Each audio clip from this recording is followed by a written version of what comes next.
हर हर महादेव दोस्तों, आज सुनेंगे सोमवती अमावस्या व्रत कथा। प्राचीन समय में एक नगर में एक निर्धन ब्राह्मण अपने परिवार के साथ रहता था। उसके परिवार में पत्नी, एक पुत्र और एक सुंदर गुणवान पुत्री थी। ब्राह्मण कन्या अत्यंत संस्कारी और धर्मपरायण थी। एक दिन सिद्ध महात्मा उनके घर आए। ब्राह्मण परिवार ने उनका आदर सत्कार किया। महात्मा ने प्रसन्न होकर परिवार को आशीर्वाद दिया। जब महात्मा की दृष्टि ब्राह्मण की पुत्री पर पड़ी तो वे कुछ चिंतित हो गए। ब्राह्मण ने उनसे कारण पूछा। महात्मा ने बताया कि कन्या के भाग में वैधव योग है। विवाह के तुरंत बाद उसके पति की मृत्यु हो जाएगी। यह सुनकर माता पिता अत्यंत दुखी हो गए। उन्होंने महात्मा से इस दोष का उपाय पूछा।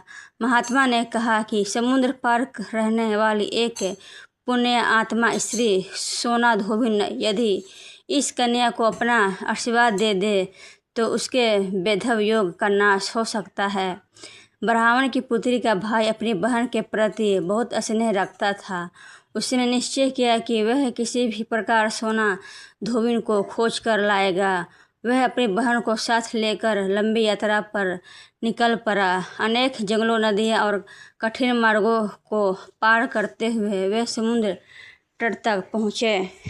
समुद्र पार करना उसके लिए असंभव लग रहा था। तभी उन्होंने एक विशाल वृक्ष पर गिद्ध के बच्चों को देखा। स्वयं से एक सांप उन बच्चों को खाने के लिए ऊपर चढ़ रहा था।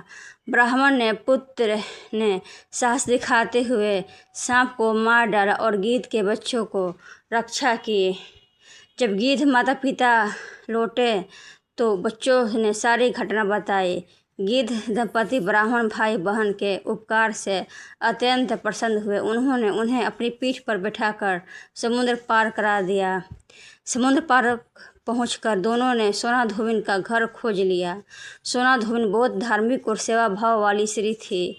बहन भाई ने उसके घर के पास रहकर उसकी सेवा करने का निश्चय किया। वे प्रतिदिन प्रातःकाल उठकर उसके घर की सफाई कर देते, आंगन लिपते और अन्य कार्य कर देते। यह क्रम कई दिनों तक चलता रहा।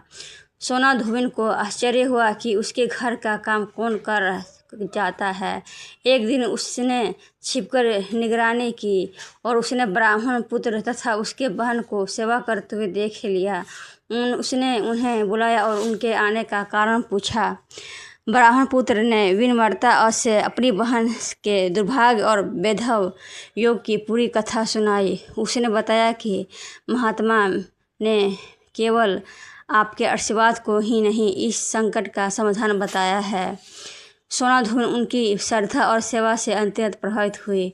उसने ब्राह्मण कन्या को आशीर्वाद दिया और कहा कि वह उसके विवाह में अवश्य आएगी। कुछ समय बाद ब्राह्मण कन्या का विवाह निश्चित हुआ। विवाह के दिन सोना धोबिन भी वहां पहुंची। विवाह की सभी रस्में संपन्न हुई, किंतु जैसे ही सप्तपदी पूर्ण हुई पर वर अचानक मूर्छित होकर गिर पड़ा और उसने प्राण निकल गए। सभी लोग शोक में डूब गए। तभी सोना धोबिन ने अपने जीवन भर के संचित पुण्य का फल उस कन्या को अर्पित कर दिया। उसके अस्तित्व, तप और पुण्य के प्रभाव से मृत वर पुनः जीवित हो उठा। इस प्रकार कन्या का वैधव योग समाप्त हो गया। लेकिन अपने संचित पुण्य का दान करने के कारण सोना धोबिन के पति, पुत्र और परिवार पर संकट आ गया। घर लौटने पर उसने देखा कि उसके परिवार के सदस्य मृत्यु को प्राप्त कर चुके हैं। सोना धोबिन अत्यंत दुखी हुई, किंतु उसने धैर्य नहीं खोया। उसने श्रद्धा और नियम पूर्वक सोमवती अमावस्या का व्रत किया। प्रातःकाल पवित्र नदी में स्नान किया, भगवान विष्णु और शिव की पूजा की तथा पीपल वृक्ष की 108 बार परिक्रमा की। उसने पीपल वृक्ष में जल अर्पित किया और अपने परिवार के कल्याण की प्रार्थना की। उसकी भक्ति, व्रत और अस्तित्व से देवता बहुत प्रसन्न हुए। सोमवती अमावस्या के पुनः प्रभाव से उसके पति और परिवार के सभी सदस्य पुनः जीवित हो गए। उसके घर में सुख, समृद्धि और मंगल लौट आया। तभी से यह मान्यता प्रचलित हुई कि सोमवती अमावस्या का व्रत करने से वैवाहिक जीवन में आने वाली बाधाएं दूर होती है, पति की आयु बढ़ती है और परिवार में सुख शांति बनी रहती है। व्रत का महत्व। सोमवती अमावस्या को विशेष रूप से विवाहित स्त्रियां अपने पति को दीर्घायु और परिवार की सुख समृद्धि के लिए व्रत रखती है। इसे करती है। पवित्र नदी या सरोवर में स्नान किया जाता है। भगवान शिव, भगवान विष्णु और माता लक्ष्मी की पूजा की जाती है। पीपल वृक्ष में जल चढ़ाकर उसकी परिक्रमा की जाती है।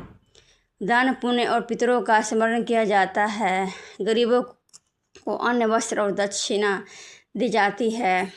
कथा से मिलने वाली शिक्षा। सोमवती अमावस्या की यह कथा हमें कई महत्वपूर्ण संदेश देती हैं। निस्वार्थ सेवा का फल अवश्य मिलता है। सच्ची श्रद्धा और भक्ति से बड़े बड़े संकट दूर हो जाते हैं। ये वीडियो आप लोगों को कैसा लगा? अगर ये वीडियो आप लोगों को अच्छा लगा होगा तो इस चैनल को सब्सक्राइब कर देना। कमेंट में हर हर महादेव लिख देना। हर हर महादेव।